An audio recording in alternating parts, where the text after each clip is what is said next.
Malaparamba UP school സർക്കാർ ഏറ്റെടുക്കുന്ന കാര്യത്തിൽ നാളത്തെ മന്ത്രിസഭാ യോഗത്തിൽ അന്തിമ തീരുമാനം എടുക്കും. സ്കൂൾ ഏറ്റെടുത്താൽ ഉണ്ടാകാവുന്ന ബാധ്യതയുടെ കണക്ക് ജില്ലാ കളക്ടർ സർക്കാരിന് സമർപ്പിച്ചു. അതേസമയം ധനവകുപ്പും തീരുമാനത്തെ തത്വത്തിൽ അംഗീകരിച്ചു. വലിയ ആശങ്കകൾക്കും പ്രതിഷേധങ്ങൾക്കും നടുവിലാണ് മലാപ്പറമ്പ് UP സ്കൂൾ സർക്കാർ ഏറ്റെടുക്കുന്നതിനായുള്ള ചർച്ചകൾ ദ്രുതഗതിയിൽ പുരോഗമിക്കുന്നത്. നാളത്തെ മന്ത്രിസഭാ യോഗമാകും ഇതിൽ അന്തിമ തീരുമാനമെടുക്കുക. മലാപ്പറമ്പ് സ്കൂൾ ഏറ്റെടുത്താലുണ്ടാകുന്ന ബാധ്യതയുടെ കണക്ക് ജില്ലാ കളക്ടർ സർക്കാരിന് സമർപ്പിച്ചു. ധനവകുപ്പും ഏറ്റെടുക്കുന്നതിനെ അംഗീകരിച്ച് ഫയൽ മുഖ്യമന്ത്രിക്ക് കൈമാറി. മലാപ്പറമ്പ് സ്കൂളിലെ വിദ്യാർത്ഥികൾക്ക് ഈ അധ്യയന വർഷം പഠനം നഷ്ടമാകില്ലെന്ന് വിദ്യാഭ്യാസ മന്ത്രി C. രവീന്ദ്രനാഥും വ്യക്തമാക്കി. അതിവിദഗ്ധരായിട്ടുള്ളവരുടെ അഭിപ്രായങ്ങൾ ചോദിച്ചുകൊണ്ടിരിക്കുകയാണ്. കൃത്യമായൊരു തീരുമാനം എടുക്കേണ്ടത്, ഊർത്തമായൊരു തീരുമാനം എടുക്കേണ്ടതുണ്ട് എന്നുള്ളതുകൊണ്ടാണ് പഠനം സമയമൊക്കെ കൃത്യമായിട്ട് അറിയാം. അതിൻ്റെ ഉള്ളിൽ നിന്ന് തന്നെ കൃത്യമായൊരു തീരുമാനം എടുക്കും. കുട്ടികളുടെ പഠനത്തിന് ഒരു പ്രശ്നം ഉണ്ടാവില്ല, അത് ഉറപ്പിച്ച് പറയാം. ഈ വിഷയത്തിൽ രാവിലെ വിദ്യാഭ്യാസ മന്ത്രി മുഖ്യമന്ത്രിയുമായും ധനമന്ത്രിയുമായും കൂടിക്കാഴ്ച നടത്തിയിരുന്നു. മലാപ്പറമ്പിന് പുറമെ മലപ്പുറത്തെ മാങ്ങാട്ടുമുറി LPS, പാലോട്ടുവയൽ LPS, തൃശൂരുള്ള കിരാലൂർ LPS എന്നിവ ഏറ്റെടുക്കുന്നതിലും മന്ത്രിസഭായോഗം തീരുമാനമെടുക്കും. ഇതിനായി കേരള വിദ്യാഭ്യാസ ചട്ടം പരിഷ്കരിക്കുന്ന കാര്യങ്ങളിൽ ഉൾപ്പെടെ യോഗം തീരുമാനം കൈക്കൊള്ളും. News bureau, Thiruvananthapuram. അതേസമയം മലപ്പുറം ഒളവട്ടൂർ മങ്ങാട്ടുമുറി ALP സ്കൂൾ അടച്ചുപൂട്ടി. ഹൈക്കോടതി ഉത്തരവിനെ തുടർന്നാണ് നടപടി. സ്കൂളിന്റെ രേഖകൾ ഏറ്റെടുക്കാനെത്തിയ AUA SFI പ്രവർത്തകർ തടഞ്ഞത് സംഘർഷാവസ്ഥ സൃഷ്ടിച്ചു. രാവിലെ 7 മണിയോടെയാണ് AEO സ്കൂൾ റെക്കോർഡുകൾ ഏറ്റെടുക്കാനെത്തിയത്. പ്രതിഷേധമായെത്തിയ നാട്ടുകാരും SFI പ്രവർത്തകരും ചേർന്ന് സ്കൂളിന് വലയം തീർത്തതോടെ സംഘർഷാവസ്ഥ.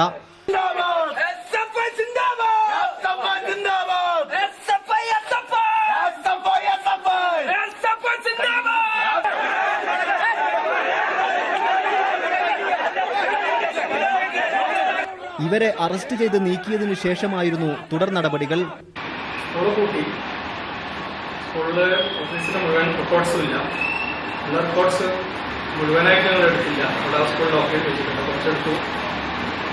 പിന്നെ പ്രതിഷേധ ശക്തമായിരുന്നു. അതുകൊണ്ട് കിട്ടിയ സാധനങ്ങൾ ഞങ്ങൾ എടുത്ത് ഇവിടുന്ന് സ്കൂൾ ലാഭകരമല്ലെന്ന് കാണിച്ച് 2009 മാനേജർ DPIയെ സമീപിച്ചെങ്കിലും നടക്കാത്തതിനെ തുടർന്നാണ് ഹൈക്കോടതിയിലെത്തിയത്. അനുകൂല ഉത്തരവും ലഭിച്ചു. സ്കൂൾ ഏറ്റെടുക്കാനെത്തിയവരെ പ്രതിഷേധക്കാർ നേരത്തെ മടക്കി അയച്ചിരുന്നു. സ്കൂളിന് താഴെ വീണതോടെ 68 വിദ്യാർത്ഥികളുടെ ഭാവിയാണ് ആശങ്കയിലായത്. News bureau, Malappuram.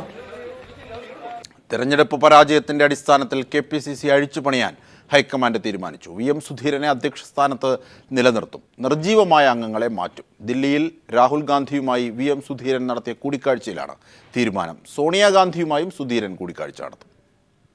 KPCCയിൽ നേതൃത്വമാറ്റ ആവശ്യം ശക്തമായ സാഹചര്യത്തിലാണ് VM സുധീരൻ കോൺഗ്രസ് ഉപാധ്യക്ഷൻ രാഹുൽ ഗാന്ധിയുമായി കൂടിക്കാഴ്ച നടത്തിയത്. തെരഞ്ഞെടുപ്പ് തോൽവിയുടെ കാരണം KPCC നേതൃത്വത്തിൻ്റെതല്ലെന്നും ഭരണ നേതൃത്വത്തിന്റെ വീഴ്ചയാണെന്നും സുധീരൻ രാഹുൽ ഗാന്ധിയെ അറിയിച്ചതായാണ് സൂചന. അഴിമതി ആരോപണ വിധേയരായവരെ മാറ്റി നിർത്തണമെന്ന തന്റെ നിർദ്ദേശമെതിർത്ത ചെന്നിത്തല, ഉമ്മൻചാണ്ടി നിലപാടിലെ തിരിച്ചടിയും രാഹുൽ ഗാന്ധിയെ സുധീരൻ ധരിപ്പിച്ചു. തുടർന്ന് KPCC അധ്യക്ഷ സ്ഥാനത്ത് VM സുധീരൻ തന്നെ തുടരട്ടെയെന്ന് ഹൈക്കമാൻഡ് നിർദ്ദേശിക്കുകയായിരുന്നു. എന്നാൽ കോൺഗ്രസ് സംഘടനാ തലത്തിൽ കാതലായ മാറ്റം വരുത്തുമെന്ന് VM സുധീരൻ രാഹുൽ ഗാന്ധിയുമായുള്ള കൂടിക്കാഴ്ചയ്ക്ക് ശേഷം പറഞ്ഞു. അത് പ്രവർത്തനക്ഷമമല്ലാത്ത ഘടകങ്ങളെ അതിന് പകരം പ്രവർത്തനക്ഷമമാക്കി മാറ്റുന്ന രീതിയിലുള്ള ഒരു പുനഃക്രമീകരണം നടത്തണം എന്നുള്ള കാര്യം അദ്ദേഹവുമായി ചർച്ച ചെയ്തു. പാർട്ടിയിൽ നിർജീവമായിരിക്കുന്നവരെ ഭാരവാഹിത്വത്തിൽ നിന്ന് നീക്കുമെന്നും സുധീരൻ വ്യക്തമാക്കി.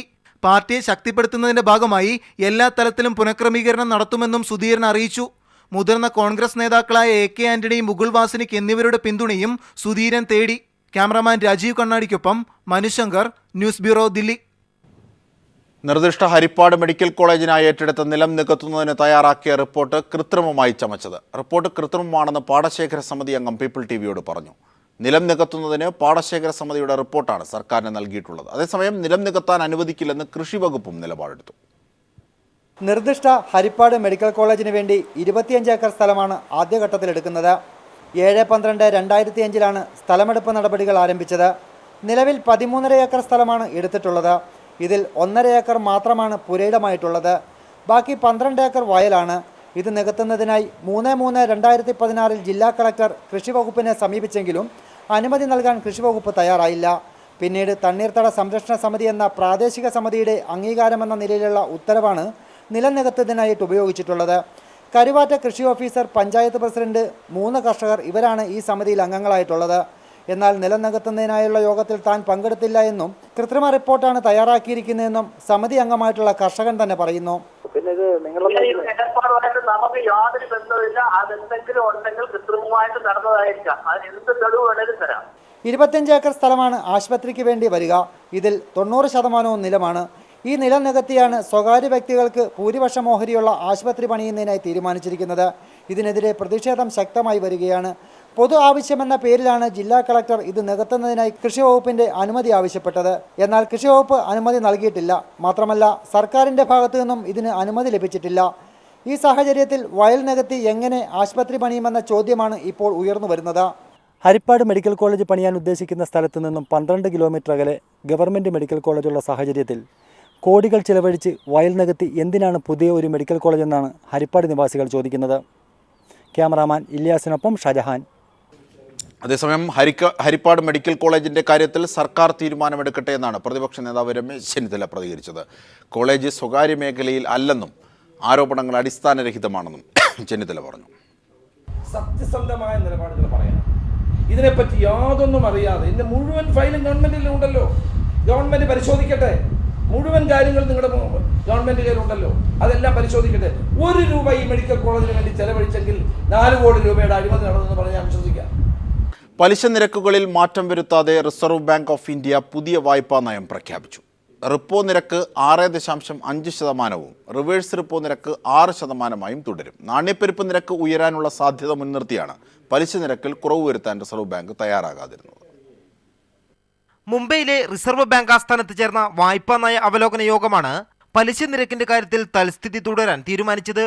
വാണിജ്യ ബാങ്കുകൾക്ക് റിസർവ് ബാങ്ക് വായ്പ നൽകുമ്പോൾ ഈടാക്കുന്ന പലിശയായ റിപ്പോ നിരക്ക് 6.5%, വാണിജ്യ ബാങ്കുകളുടെ നിക്ഷേപങ്ങൾക്ക് നൽകുന്ന പലിശയായ റിവേഴ്സ് റിപ്പോ നിരക്ക് 6% തുടരും. ബാങ്കുകൾ റിസർവ് ബാങ്കിൽ നിക്ഷേപിക്കേണ്ട തുകയായ കരുതൽ ധനാനുപാതവും 4% തന്നെ നിലനിർത്തി. നാണ്യപ്പെരുപ്പ നിരക്ക് 5.39% ഉയർന്നതും ഇനിയും വർദ്ധിക്കാനുള്ള സാധ്യതയുമാണ് പലിശ നിരക്ക് കുറയ്ക്കാതിരിക്കാൻ പ്രധാനമായും കാരണമായത്. അന്താരാഷ്ട്ര വിപണിയിൽ ക്രൂഡ് ഓയിൽ വില വർദ്ധിക്കുന്നതും 7ാം ശമ്പള കമ്മീഷൻ ശുപാർശകൾ നിലവിൽ വന്നതും നാണ്യപ്പെരുപ്പ് നിരക്ക് ഉയരാനുള്ള സാധ്യത വർദ്ധിപ്പിച്ചിട്ടുണ്ടെന്ന് reserve bank governor Raghuram Rajan പറഞ്ഞു. We also noted that the transmission of policy into bank lending rates still remains work in progress. We will shortly review the operation of the marginal cost lending rate framework to iron out any issues, and we also believe that timely capital infusion into constrained public sector banks will also aid credit flows. നിലവിലെ RBI ഗവർണറുടെ കാലാവധി പൂർത്തിയാകാനായ സാഹചര്യത്തിൽ ഇത് നീട്ടണമോ എന്ന കാര്യം തീരുമാനിക്കേണ്ടത് കേന്ദ്ര സർക്കാരാണെന്നും രഘുറാം രാജൻ വ്യക്തമാക്കി.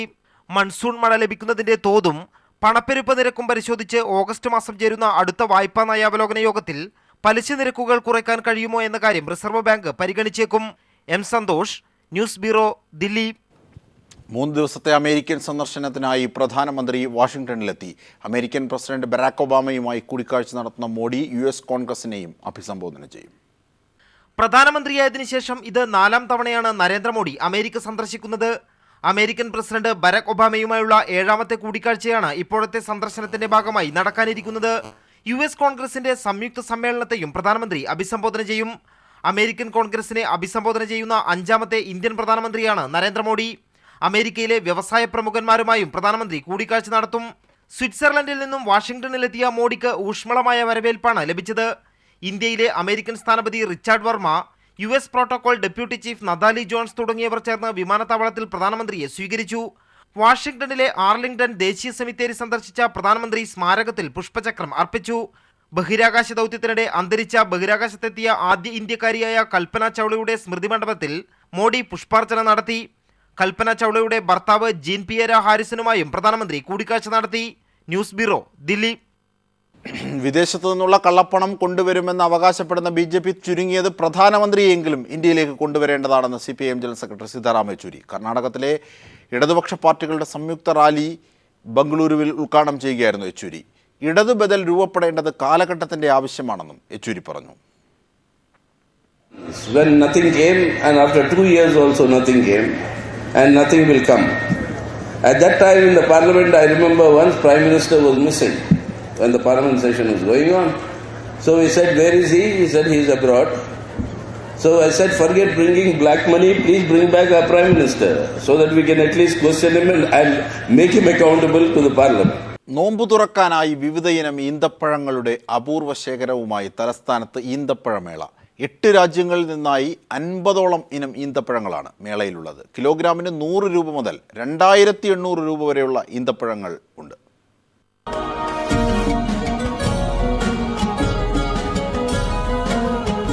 വൈവിധ്യമായ അപൂർവ ഇനം ഈന്തപ്പഴങ്ങളുടെ സംഗമസ്ഥാനമാവുകയാണ് തലസ്ഥാനത്തെ ഈന്തപ്പഴമേള. നോമ്പു തുറക്കായി 8 രാജ്യങ്ങളിൽ നിന്നായുള്ള 50ഓളം ഇനം ഈന്തപ്പഴങ്ങൾ മേളയിൽ സുലഭമാണ്. തിരുവനന്തപുരം പ്രകൃതി ആരോഗ്യ വിചാരവേദിയാണ് ഈന്തപ്പഴ പ്രദർശന വിപണന മേളയുടെ സംഘാടകർ. വില കുറച്ചും അതിൻ്റെ യഥാർത്ഥ പേരോടുകൂടിയും അതിൻ്റെ നിറവും മണവും രുചി വരെ രുചിച്ച് നോക്കി വാങ്ങാം എന്നുള്ളതാണ് നമ്മുടെ ഈ സ്റ്റോളുകളിലുള്ള ഒരു പ്രത്യേകത. കിലോഗ്രാമിന് 2800 രൂപ വിലയുള്ള അജ്വയാണ് ഈന്തപ്പഴങ്ങളിലെ സുൽത്താൻ. പ്രവാചകൻ കൃഷി ചെയ്ത് നോമ്പറക്കാൻ ഉപയോഗിച്ചൊരു പഴമാണ് അജ്വ എന്ന് പറയുന്നത്. അതാണ് ഈ മേളയിലെ ഏറ്റവും പ്രത്യേകതയായിട്ട് ഞങ്ങളിപ്പം ചെയ്തിരിക്കുന്നത്. മെദ്ജോൾ, കജൂർ, ലുലു, പേൾ, ഹാർമണി, ഫറാജി തുടങ്ങിയവയും ഈന്തപ്പഴങ്ങളിലെ വിശിഷ്ട ഇനങ്ങളാണ്.